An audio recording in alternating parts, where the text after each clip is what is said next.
আসসালামু আলাইকুম। আমি এলিজা শখের রান্নাঘরে আপনাদের সবাইকে স্বাগতম। আজকে আমি রুই মাছ ভুনা করব, সেই রেসিপি আপনাদেরকে দেখাচ্ছি। আমি রুই মাছগুলোকে হলুদ মরিচ লবণ মাখিয়ে আগে ভেজে নিচ্ছি। আর আমি কম তেল দিয়েছি, কারণ আমার মাছ ভাজার আগের তেল একটু ছিল, ফ্রিজে রেখে দিয়েছিলাম। আর ওই তেলের ভিতরে আমি হলুদ মরিচ জিরা আর পরিমাণ মতন লবণ সব কিছু নিয়েছি।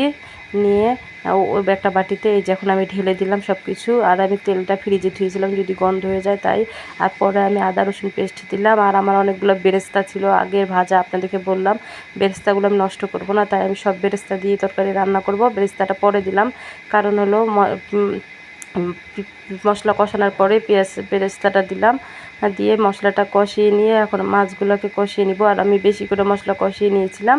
আমি একটা তরকারির মশলাটা আমি তুলে রেখে দিয়েছি বাটিতে। আর এটাতে আমি রুই মাছ কয়টা ধনেপাতা দিয়ে রান্না করব। আর ওই মশলাটুকু